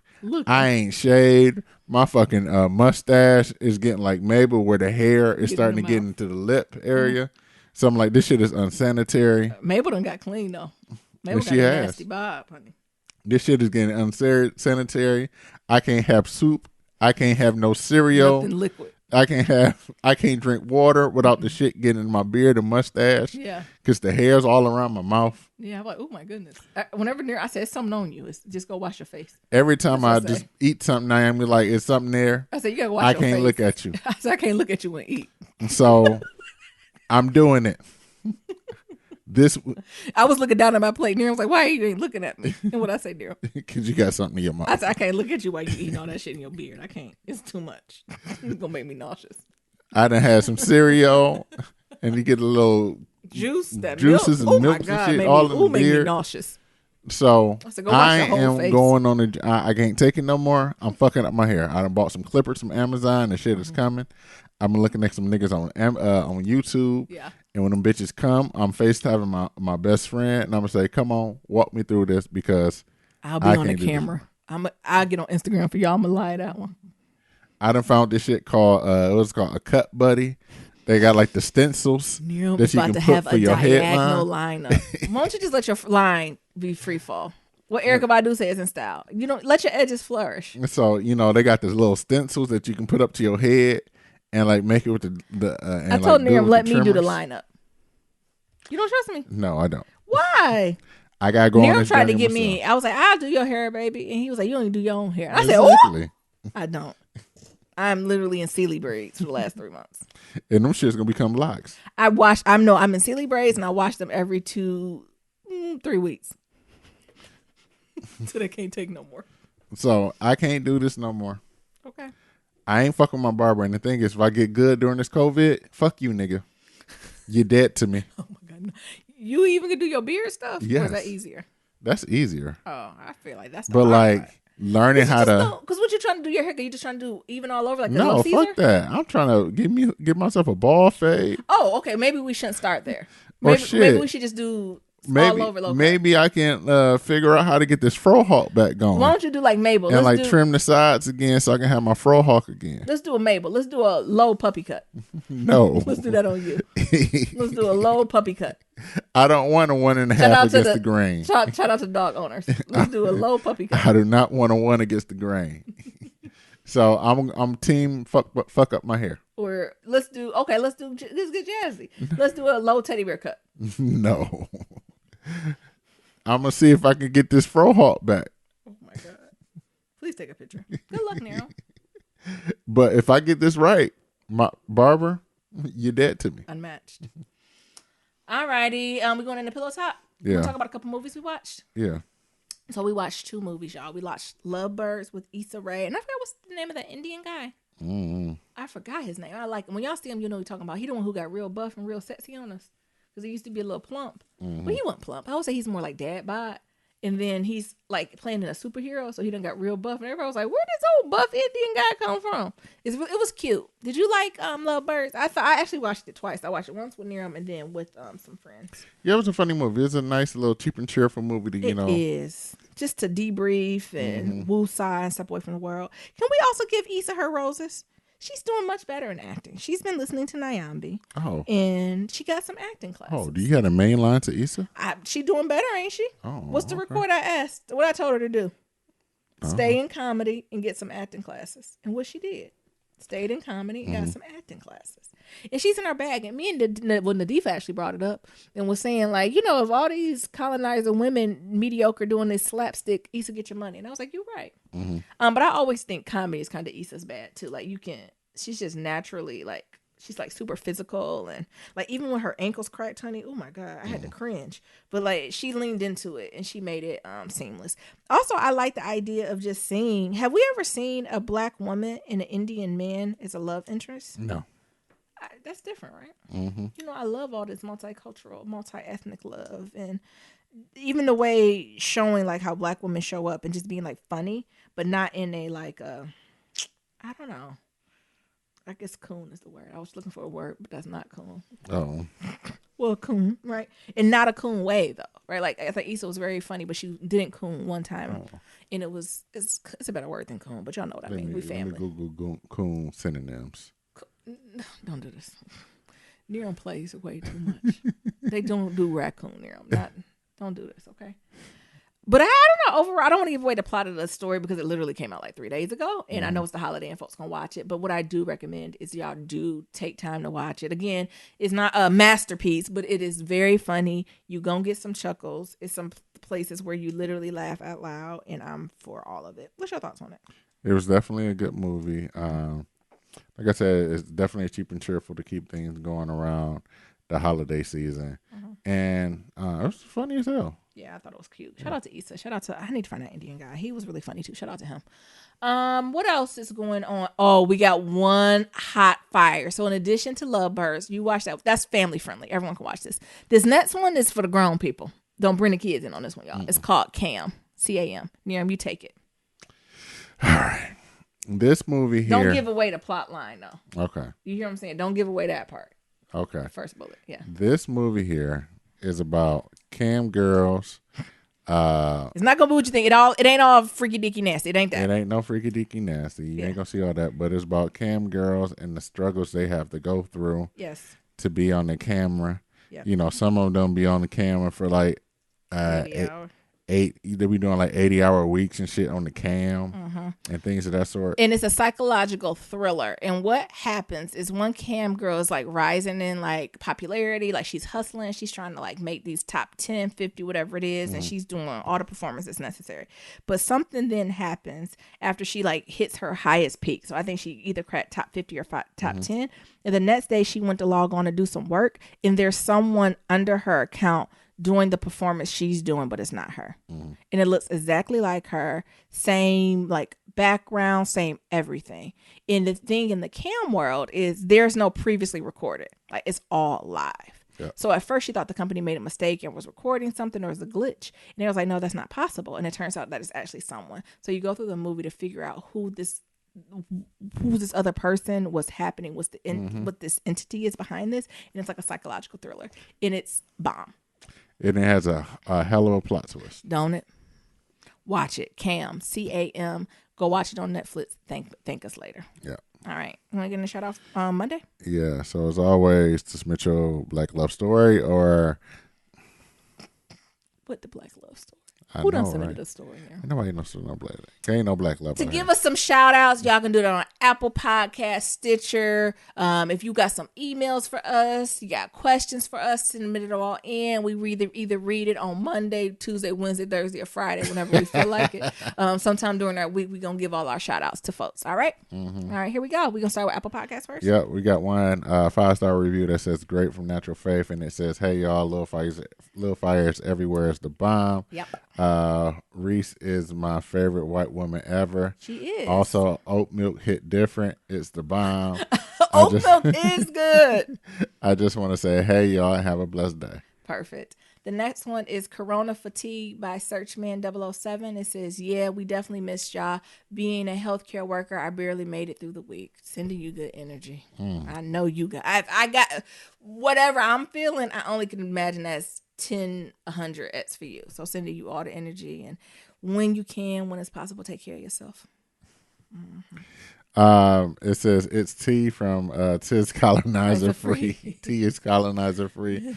It said this has been my favorite podcast for years. Oh, thank you. I have not had a chance. What did it say? To call in for a while. But Niram said give his quarantine reviews. Luckily, Niram, I got a new Niram being a little intense. Miami expectations on reviews have shifted. People tired, Niram. I haven't. Okay. Yeah, all niggas. This Niram, had a rough week. Will make you better if people send a 5-star reviews. Oh, manipulative. Oh, gaslight. So I got an iPad. That's why I was up, T. Oh, okay. Nah. Got to make me happy. Now get Nyambi and her Instapot. Exactly. So she can get some eye sales. Well, you know, her mama got her Instapot, Instapot-ish. Don't do that. Let's leave it alone. Don't do that. My mom always thinks she's 3 steps ahead. I asked for Instapot. I got it. All right, we got an email from from Shan. Shut up, it cooked the same. It says, yes, I'm with the collab show. The message says we can do a live or Zoom, whatever. She gets unfiltered. Me and Cozy Womb Pod is all parenting things. I'm with it before these white men stop allowing me not to be able to work with their germs. Let me know. Oh, okay. So make sure y'all check that up. Cozy Womb. Make sure y'all check that pod out. Mm-hmm. Juliana said, "Yup, holla at me for that round table." Mm-hmm. Perfect. Thank you. All right, we got some Skypes. We got voicemails. Yeah, we always got Skype. Voicemails be easy though, low key. You know, sometimes right now, but I'm tired. But voicemails, you can just say what you say and just hang up. Mm-hmm. So it do be easier. Let's see here. Okay. Y'all know Niram got to hook it up, honey. Mabel is literally under this table snoring, y'all. Yeah, can y'all? She getting better. You don't hear her barking as much, right? Niram and Nyambi. Hey. Look at it's Shan. What's up? I loved Tales from the Loop. Mm-hmm. I watched it, I want to say about 3 weeks ago. Yeah, it was good. And it reminded me of a show back in the day. I don't know if y'all watched it, called The Outer Limits, where shit would happen on the show that would be odd, but not too odd, possibly possible if life aligned. Mm-hmm. And I like the fact that it picks each character in the story and gives you the background of that character. Yeah. My favorite ones are when the two friends switched each other in that thing in the forest. Yeah. That was interesting. Mm-hmm. And my other favorite one, but it was sad, was the grandfather one. The one with the grandpa. Oh, I told you. Oh, that one hit my throat. But I liked it. I love it. Yeah, I agree. It's very futuristic, but it's the right amount of futuristic that we all need. Yeah, it's slow, but it's good. It's a good show. Yeah. And the battle between Jill and Erica, I feel like that was a therapy session. Yeah. That was a snooze fest. We were all graced with. It wasn't a battle. No, because women who know their greatness don't gotta fight. Do not compete. Yeah. That is just something that they do not do. They just show up and they show out, and that's exactly what they did. Men will always compete. Yeah, that's their energy. Now, I'm not really crazy about this Nelly and Ludacris battle. Yeah. But just play your songs, people. Just play the song how it's supposed to be played. You know, Nelly had a few summers, but Ludacris, he actually... Culture. For the culture. Mm-hmm. How dare you hang up on me, trick? It's me. It's Shane. Listen. Yeah. This is gonna be like, okay, Ludacris and Nelly, okay, next. But I don't like how they did all these producers and then do female producers, and then they went to Erykah Badu and Jill Scott doing a versus. Yeah. It's very male dominated. What happened to doing a certain amount of women back to back? They could have did Missy Elliott and Carrie Hilson. Oh. They could have did Missy gonna win. Who else? Yeah. Who else was a good producer? Well, Carrie. They could have been so many people. They could have did writers for writers. True. Yep. They could have did. I just feel like they're really skipping around, and I don't fucking like it. Yeah. I want them to be consistent with this shit and be fair. Yeah. So I want to see Monica and Brandy. That's a hands down. I want to see that. I want to see Mary J. and Faith Evans. I want to see that. Mary gonna sweep her, but it's a good one. Who else I want to see? But that'd be a good one, though. Mary's gonna win. Whoever's like alive that's willing to do like a throwback. Ooh. You know, if Aretha Franklin was alive, I definitely would have said Pat LaBelle and Aretha Franklin, because you know that would have been lit. Just shade. And where the church virgins at? Yeah, they did one. I want to see some CC against BB. Yeah, but they ain't. Yeah. Get real. Look, can we do the Clark sisters versus my 2 cents. I was outside painting my plant pots. Ooh, I ordered a few plants from Home Depot and a plant stand from our house, so I can breathe in fresh air. Child, you listen. So that's what I was doing when I was playing. But all right, I'm done. Bye. The next thing we need to start investing in is more plants in the house, honey. And also, you know, we need to start investing in Black people. I'm actually this week, I think I'm gonna buy me a couple air filters too. Oh, I don't know why the spirit telling me to do that. But a few air filters is on the list. Okay. Let's see. Change go back again. Okay, cool. Miami and here. What is she? Yes. Yes, I will do a dual show with y'all. Cool. With She Gets It podcast or Cozy Room podcast. It don't matter. I'll do one with y'all. It's cool. Let me know. Cool. I'll send y'all an email with together. I think y'all would like She Gets It more. But yeah, y'all can do that. And I got Zoom. I got an account with Zoom, so we can all be in there however long we need to. I love that. But yeah, that's cool. All right. Whatever y'all want to do. We got to get an email started. I'm waiting. So we can find at least a time. And what, Anya? What you want? She said, wait, what's going on? I love the baby. Yeah, we're going to have to get an email thread started so we can find a good time. Should we just do it like off the cup, or you think it'd be better if we all do like a virtual brunch first and then come back and do it? Or you think we're going to talk? The virtual brunch and that'd be the podcast. But what if we just want to like catch up? Like, what if we just want to talk? Record it and put it out. Content, baby. Hold on, record it and then we make a decision at the end. Put it out. Content. See, Nero be on that Matthew knows Chris Kardashian. Don't be trying to do that to us. Content. Nero like, just put it out. It's okay, Nyambi. Gonna have Nyambi, me, and Carlos cussing people out. Talking about put it on out there. Content. I'll edit it. We gotta let it breathe overnight, and then we all gotta listen to it. First of all, ain't nobody editing it. But I'm just hi, Nero. Hey, what's up? Oh, hello. Oh, hello. Hey, girl. You there? Is you there? Hello. Hello. Oh, okay. We're just gonna let that Hello. one go. She called back. Okay, cool. That's hilarious. Who does us? Hello. Hi, Miriam and Nyambi and Mabel. Hey. This is Cody calling from the Bay. This is my first time calling. Welcome. I've been listening to you guys for about 2 years. Wow. You guys have gotten me through some days at work where I was just like, what if I just take an extra long lunch and just drive away? Like, no, you can't do that. For real, you guys have given me a lot of encouragement to not leave my job in the middle of that. But I wanted to call in today to give you guys my first episode review of that show, The Loop, that you guys are talking about. It's a movement. I don't know if my COVID-19 ADD is off the charts or my anxiety, what combination is going on here, but it was good. I just couldn't focus. Like, I kept having to go back and rewind it a little bit because I was missing so much. And the acting is good, but it is a little slower, which I don't mind. I just needed to get more prepared for that. So what happened to that girl's mom? I would give it a 10 out of 10. I want to watch the next episode and see how I feel from there. But I'm just trying to watch more shows with substance. Yeah. I've gotten into a really bad routine of these reality TV shows, and I feel like I'm losing brain cells, to be honest. I've been watching so I need to work on that. But true crimes and shit.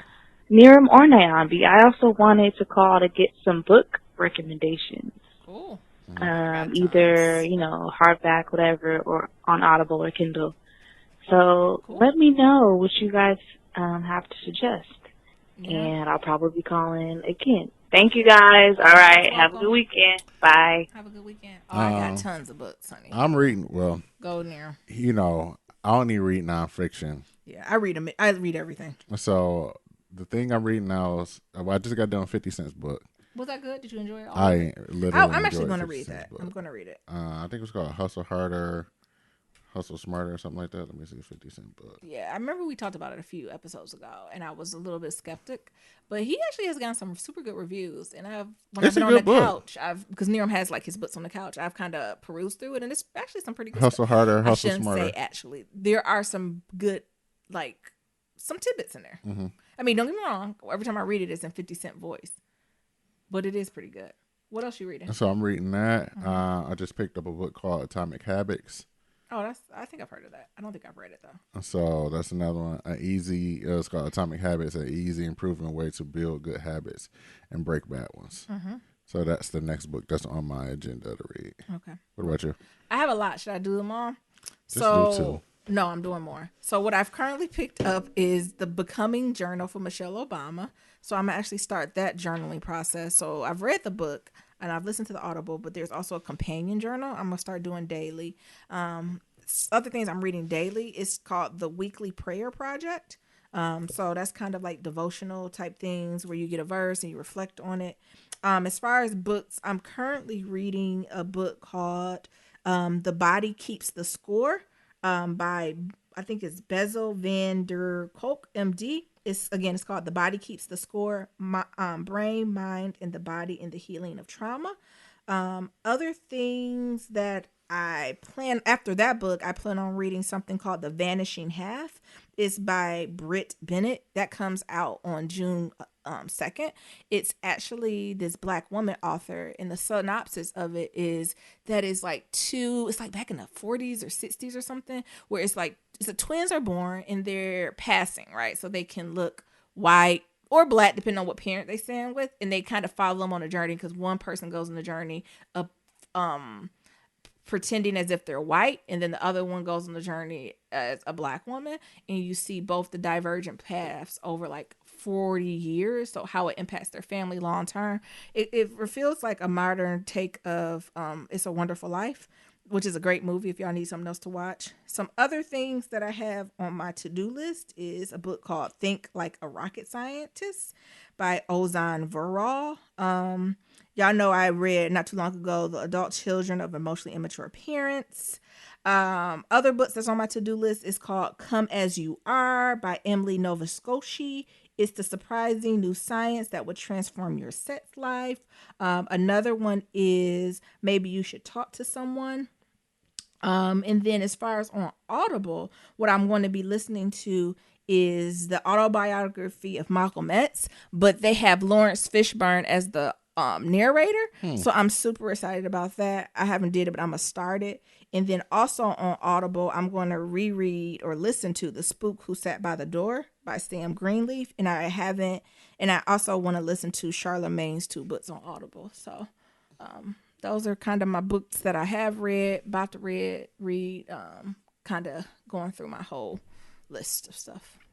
Oh, okay. I think the other 2 books that's on my list is Elite Minds by Dr. Stan Btrim.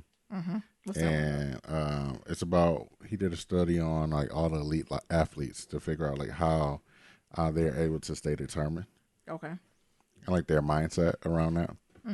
And then there's this book called The $1 Trillion Coach. That's a good book. And it's that is a very good book. This guy who has like mentored pretty much all of the founding companies in Silicon Valley. So from Facebook to Google to Twitter. That's a very good book. Like he's like the guy who like helps them incubate to take them to become a $1 billion company. $1 Trillion Coach is bomb. Yeah, I agree. It's interesting, I should say. Like, not only did it share stories within the book, what you've read in there, they like give tangible. Like, there's like when you meeting with your employees or people you're mentor or folks you're running, this is the formula to follow. You know, some books be like high level, ask them how they're doing. They literally like, go to this website. This is the doc you should use. Thank you. And I'm like, oh my God, thank you. It's amazing. Yeah. So. Other voicemails? Let's roll. Let's see what we got here. Wait a minute. Oh. Okay. Woo, you know that's the one you still listen to make sure ain't nothing happening. You good? Yeah. Okay. Did it call back? No. Oh, they said fuck you. They said fuck Black Lives Matters. No, what is maybe it had a little face. Hey guys, this is Zoe from Texas. I'm actually a first time caller, but I have written in a couple of times. I had to comment. I watched Insecure yesterday, and I just cannot. I cannot with Molly. I'm sick of her. How can you call yourself a best friend and you really tripped out about your friend trying to make her her shindig a success? Molly, so like she was really just trying to do her thing with the block party. Yeah. And I'm sorry, Molly, that's not being a good friend. Sis was not a good friend in that moment. I'm sorry, I cannot with her. I'm just too through. I'm sorry. But, yeah, Nyambi, what you think? Because I know you was Team Molly, but I'm sorry. I'm She's still Team Team Molly. Team Issa all the way. She really was trying her hardest to make this a success. As you could see, you know, she really, you know, did her thing. It was a great turnout, even though it was a little bit too many colonizers. But, you know, we started to get there on our own time. You know how we do. So, yeah, and all in all, I just feel like Issa really did a great job, and she pulled it together and really didn't need Molly. And I feel like, in a way, Molly's a little bit ticked off because she made it successful without her. But, yeah, I'm sorry. That's not a good friend. She's not a good friend. Team Issa all the way. All right, y'all. Hope y'all have a good day. Bye. Bye. I like both of them. I just see Molly's point of view. Right? Like, I think all friends can't be all things to you. And I think Molly and Issa have been all things to each other for so long. And now that is shifting and they're not used to it. That's all. And also Molly's growing and evolving too. Like, I think just as much grace as we gave Issa seasons 1 through 3, we can give Molly grace for 6 episodes. That's all I'm saying. No. You can't stand Molly either. This last episode though, when she went out to to Mexico with her Asian in-laws tried it, and they told her racism didn't exist. And think on the brighter side, told her to do some affirmations. Molly handled it. I would have nutted up too. And that woman who was collecting them towels didn't give it to she a black woman. I was gonna say, so I just snuck in with a leopard bathing suit on, dripping wet from the pool. Is that how I got here? Really? What's your key card, bitch? That's what I'm saying. She acted like, is there a limit to the number of towels I can get in this motherfucker? Well, what is the... Like, I was with Molly when she said, I gotta get the manager. Get him. And I don't know what you're accusing me of. Racism. What unconscious bias. Fill in a blank. White fragility. Sometimes, honey. You know, sometimes could think they white. I don't know. Hit it there. What's that? On that one. I'm with Molly on that same energy. Hey, y'all. It's Tanaja. Hey, girl. I was calling so we can talk about this Insecure episode. I didn't get a chance to watch the Erykah Badu and Jill Scott battle, but I seen y'all posting about it, and I assumed that it was Miriam talking about Erykah Badu was winning. She did. But I didn't watch it, so I can't disagree. I don't know. You know it was. Now, let's talk about Insecure. First off, Molly is trash. Yes.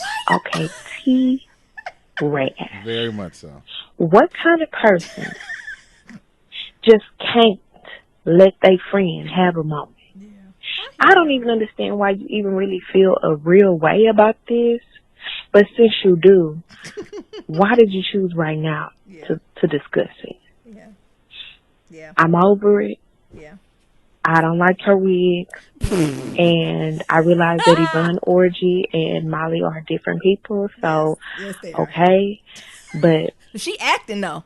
I'm not here for it.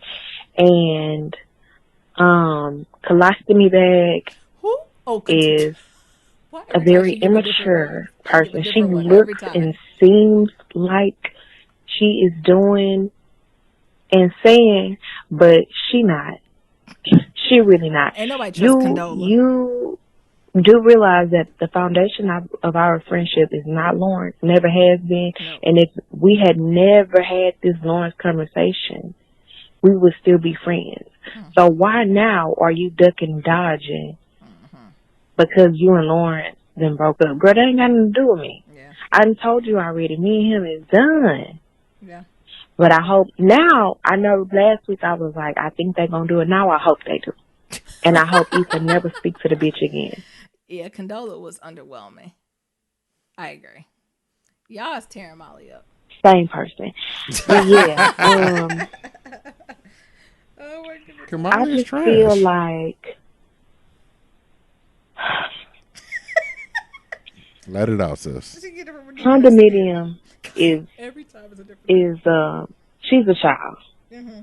And now I'm not saying that you shouldn't, that wouldn't have made, I think any normal person probably would have felt a little bit taken back. Mm-hmm. But if Issa didn't give you no reason to feel the type of way, Lawrence didn't give you no type of way, then what really is it? What's going on? What truly is it? I don't even think she have a real reason. She don't like Lawrence. Yeah, like I'm over Molly. She's a disappointment. I don't know what's going on in her life right now, or why she feel like, has she been to therapy? Because that's what it is. She made it yesterday, y'all. So far, she going back to therapy. She needs to go back. She going. She going. And Kaleidoscope Dream, I'm over it. I'm over the both of them, and I want to see more of damn, see, I forget her name because they keep making her try to be so damn goofy. Kelly. The thick girl. Damn, where's my brain? Kelly. Oh well, y'all know who I'm talking about. Mm-hmm. I want to see more. Oh, Kelly. Yep. I need to see more of Kelly. Cause what's going on in her life? We got stuff on everybody now because even Tiffany got a little piece. Her postpartum is kicking her ass, child. I don't know what she over there. She be over there pinching that baby. I don't know if you can trust her around her baby. I mean, postpartum is not funny. I don't know how it affects women, but Jesus Christ. Yeah, the thing is, she tried to do Issa's brother is hilarious, and yeah, this episode was good. So. That's all. Y'all have a good night, and hey, Mabel. She said she over there pitching the maybe. But no, Tiffany was trying to say, like, shit, I need a moment. In postpartum, real. And it can manifest in a whole different ways. Everything from depression, anxiety, not wanting to be around the baby, the husband, your friends. It's real talk. And I want actually Tiffany to talk about it more because I only can imagine how it impacts Black women. Mm-hmm. Because you got to kind of always be above it and shit. So I want more of it. Tonight you call back again. Let's see what she got. Why you say it like that, dude? One more thought. Yeah. What you got? Y'all remember when Molly told Nathan to leave Issa alone? Yeah. But now sis got boundaries and she want to protect her little relationship with Asian Bae. Yeah. Girl, go to hell. I'm done. All right. Tonight is a real one. And then tonight, did you see yesterday's episode when what is Asian Bae real name? I don't know, Alan. Okay, when Alan today, when Alan was like, well, actually, Nate was going through some shit. Molly was like, what, nigga? When he lost his job, like, no, some mental shit. This her. Ooh. I too am sorry because I too am going through some mental shit too. I'm sorry. Is he okay? And then she want to be sweet to him. Mm-hmm. Molly is back though, y'all. She getting that therapy, that healing. That ain't nothing. You know what? For all the people who've been in therapy, that'd be the hardest call when you had to go back to your therapist. You be going back. I done made that call. Like, listen. And that's how you know it's serious. Look, I don't put the phone to my face. You be like, hey, so-and-so, I need an appointment immediately. That's how you know it hit different. Miriam, you had to go back to a counselor and be like, I need an appointment. How'd that feel? That'd be a hard walk of shame. It'd be a hard one, but I think another one is when you got to call the therapist for your spouse. Ooh. And have them call you, all them. You gonna tell the truth and shame the devil? What? Go ahead and tell the truth and shame the devil since you don't put it out there. What you mean? I had to call a therapist for you. How you do it? I was like, hey, can you just call Nyambi? What the therapist say? This you? Hey, hello? Hey, this is Nyambi is having a hard time adjusting. And was they shocked when they heard from you? This from a while ago. I know what you're talking about. And if she don't get nobody help, I don't know if we gonna be here. Shut up. Come on, Nero. What did the therapist say? They're just like, oh, can you just let Nyambi know I'm calling? Absolutely.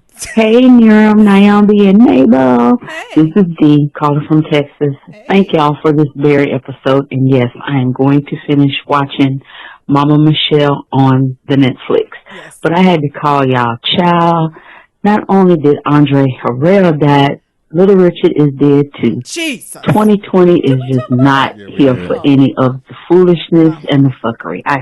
I can't. I'm tired.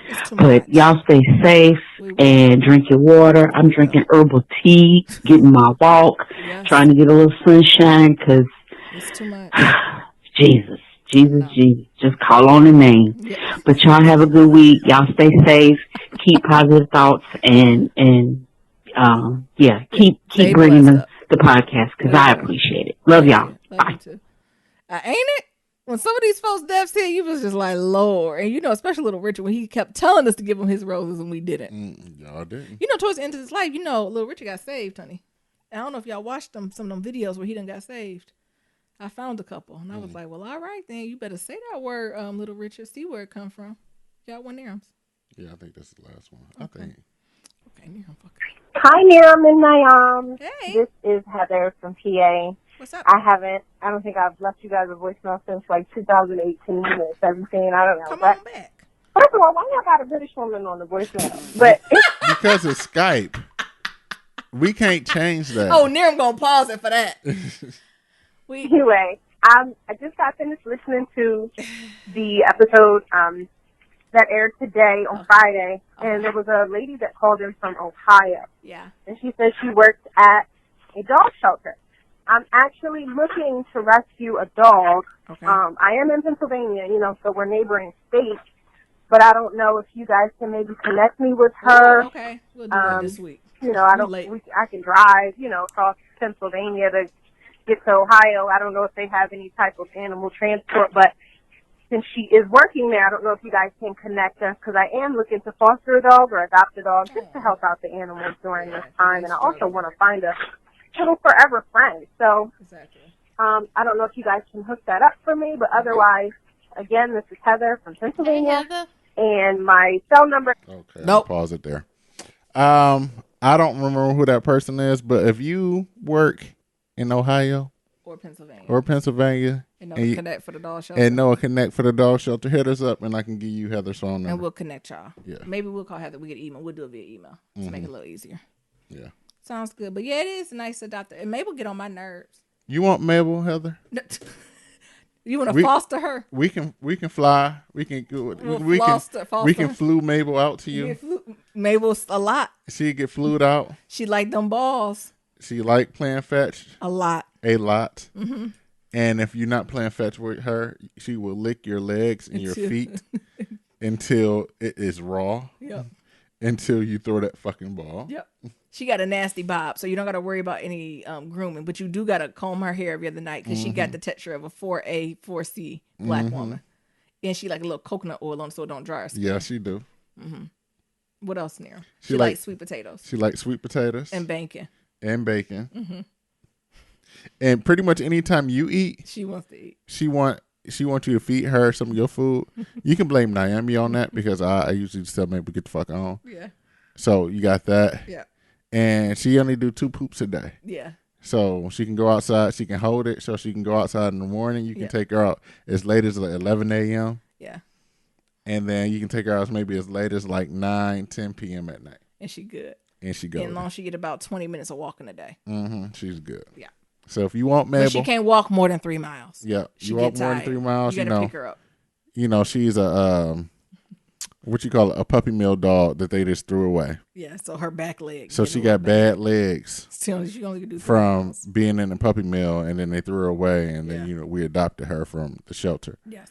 So, she got bad legs from puppy mill. From puppy mill, so 3 miles. So sometimes, no more than 3 miles, but sometimes you got to rub those legs down. Yeah. And help them loosen up. And if you got a high bed, she can't jump. She don't like jumping that much. Yeah, she don't like look jumping. at you. Yeah, so you don't have to help lift her. Mm-hmm. She can jump, but she save her jumps for special occasions, like the couch. For the couch and fetch. And sometimes bacon. Sometimes bacon. Other times she jump. Also, we brush her teeth. Yes. At least once a week. Because, she a small dog. The small dogs, they be dying from like gum disease and shit. Mm-hmm. Because they just got all that bacteria. In their mouth. And they got all that bacteria in their mouth. So she do that once a week. Mm-hmm. At least we do a deep cleaning once a week. Yeah, we got to get up in there with the toothbrush, brush her teeth. So her mouth don't stink too. I can't stand her mouth. Make me nauseous. Because her mouth because Naomi give her those salmon treats and then her mouth be smelling like pussy. Bad pussy. You gotta like brush it to get that smell out. Because it's not, you're gonna smell like pussy. She gonna come on your couch and breathe in your face. And she's gonna be breathing in your face and she's gonna try to lick you in the mouth. Well, she don't play that. She knows she ain't supposed to do that. And all this is gonna be whiffs of pussy just all in the area. You ain't gonna know what it was. You be like, we both looked at each other and what is? And me, I like to make sure it ain't me. So I went to the bathroom one time and everything. And Aaron was like, "You smell that?" I was like, "Yeah, I just had to make sure I nothing going on with me." It was Mabel's mouth. Because Naomi love giving Mabel these salmon treats. Because I'm trying to do whole food with my dogs like I'm doing me. So her treats be like little salmons, like that dried salmon jerky and stuff like that, and it stinks. It stinks. So if you want Mabel for like a summer. Did you say the whole summer? The whole summer. Bring her back. And she's think part poodle. Maybe a month or two. So she's part poodle, so she try to be guard dog. So if you stay in the apartment and they slam the doors, it's a wrap. Mabel don't like that. She gonna tell you. She gonna bark all night. And if you got people above you and they like tap dancing and shit, she don't like that shit. She gonna. They don't like that. They don't like that shit either. Yeah. Let us know. Submit applications. On that note, to submit your Black Love story, go to blacklovematters.com. To submit a question for Kitchen Table Talk, shoot us the email blacklovematters@gmail.com. And to leave a comment about anything we talked about, head on over to that website. We got that SoundCloud, and we got that voicemail, and that's at 508-784-1111. That's 508-784-1111. Talk to y'all later. Remember, love is ever evolving. Peace.